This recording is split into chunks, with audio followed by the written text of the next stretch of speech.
Hello comic book fans, this is your host, Travis Collins, aka Duck Punch, and I'm back for another episode of Duck Punch Comics. We've got 4 more books that came out on September 9th, 2010. Tonight we're looking at Red Robin number 16, Thor number 614, Batgirl number 14, and Amazing Spider-Man number 642. Now, as we always do, we jump straight to the reviews around here, with Red Robin number 16, written by Fabian Nicieza, with artwork by Marcus II. Now, the phrase, jumping the shark, is used to denote a once popular television show that, sensing that it is losing its appeal, does something completely insane in an attempt to grab back some of its lost audience. Now, this comic series, Red Robin, has not jumped the shark. But there are some problems, and I think the sharks might not be too far in the future. Now, Red Robin, aka Tim Drake, the former Robin, has discovered that his old adversary, Anarchy, has compiled a list of Gotham City youth that match his description, and has systematically been either murdering them outright or pushing them towards suicide. To make matters worse, he's kind of holding back a secret weapon of sorts that could force Tim to make a huge sacrifice. Now look, I really want to like this title, but the past 4 issues have been really bland.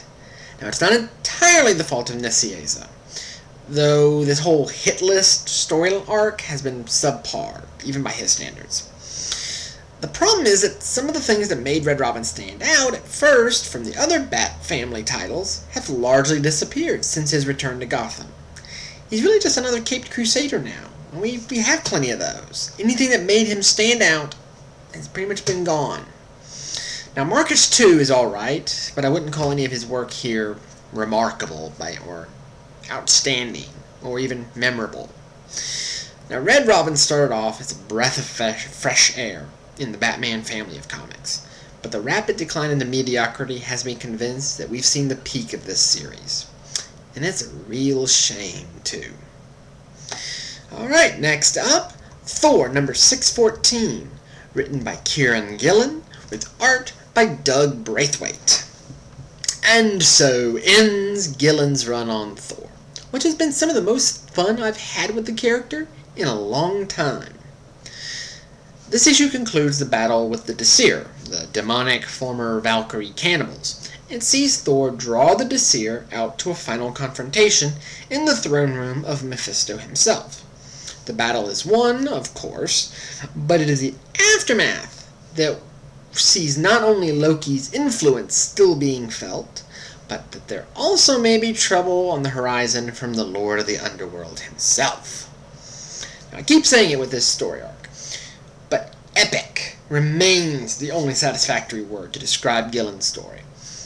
I know many people have not enjoyed this story, but I just feel like this is the type of story that fits Thor more than him fighting space aliens or time-traveling conquerors. Gillen made this feel both fresh and appropriately archaic, and did so with style. Many kudos, Mr. Gillen. Now, Doug Braithwaite, the artist, did a great job, and I really hope we see him on other projects here in the near future. With the famous Matt Fraction taking over next month, this sees the end of the interim period between J. Michael Straczynski's restart of the series and the much-anticipated Fraction run. And I, for one, am sorry to see it go. But with the new direction coming up next month, we're just going to have to see what's going on. We'll see where it takes us, and hopefully it'll be in a good way. Next, Batgirl number 14, written by Brian Q. Miller, with artwork by Lee Garbett. Now, Batgirl has been my favorite Bat title for a long time now. But I was really dismayed to get done reading this and think to myself, wow, what happened?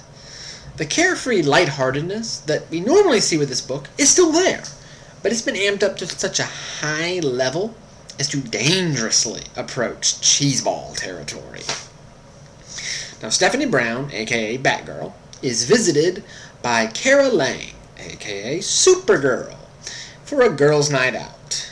But, of course, things get out of hand when an experiment in holograms turns the monster movies that the girls were watching into an army of B-movie vampires attacking everything in sight. The girls do the classic team-up shtick, and before you can say world's finest, the crisis is averted, and everyone lives happily ever after. At least until next month. Now, I've been a big fan of Miller on this book, because for the most part, he's been doing a good job of crafting something different from the rest of what we see from the Gotham City crowd. For the most part, it's happy, and upbeat, and generally enjoyable. And while this issue isn't downbeat or woe is me, by any stretch, it is so sugar-sweet and happy-go-lucky that I really thought reading it would give me diabetes. Seriously, this was just cheesy. And not in a good way. Come on, Mr. Miller. You've done better. Now, Garbett is pretty much what you've come to expect from him on this book. If you don't like his artwork by now, you're not going to. Not that there's much to either like or dislike, but all the same. I understand that most of the Bat books are kind of in a holding pattern, with the return of Bruce Wayne next month being a really big deal. So pretty much most of the books this month are either going to be doing wrap-ups or done-in-ones. But still, this was pretty bad from a book that has been, up to this point, extremely good. Very disappointing. Next, and last up from this week, Amazing Spider-Man number 642, written by Mark Waid, with artwork by Paul Ezekata. Now, due to somebody not knowing what the hell was going on, we actually get 2 Spider-Man books this week. And it actually worked out well to wash out some of the yuck from One Moment in Time. This issue kicks off a new storyline for Spider-Man that grabs one of the few loose ends from last year's Dark Reign, along with setting the pace for the new era for the Webhead. Now, Peter Parker is finally going on his first date with Carly Cooper. But, of course, nothing ever goes the way he plans, and things are uprooted by the arrival of Lily Hollander, a.k.a. Menace, Harry Osborn's ex-supervillain girlfriend, and the mother of Norman Osborn's newest child. Yeah, it's really screwed up. If that's not bad enough, Lily is in labor and being followed by a whole cadre of supervillains led by none other than the very deformed Dr. Octopus, who wants the baby for his own nefarious purposes. Now, Mark Waid is a favorite, and he definitely has a firm handle on writing Spider-Man. This is really interesting beginning to the story, though I did think it was weird that they revealed who the mastermind was so soon. From the beginning of the issue, I imagined it would be something of a secret, but whatever.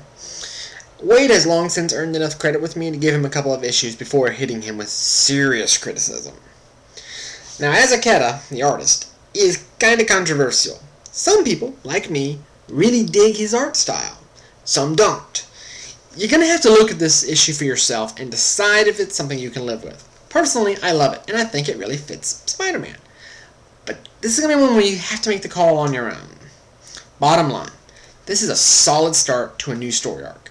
We've gotten all the emotional baggage out of the way, and now we can get back to the Spider-Man stories we know and love. I'm excited, and I'm really looking forward to seeing what else this year holds for us. So there you go, webheads.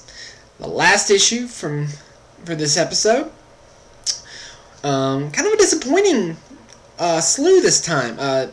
DC, which has lately been doing really well, kind of disappointed, and sort of ho-hum from Marvel with the exception of Thor. Hopefully, we'll see that change here soon. We'll be back tomorrow with another episode. As always, leave comments, let me know what you thought, and have a good evening.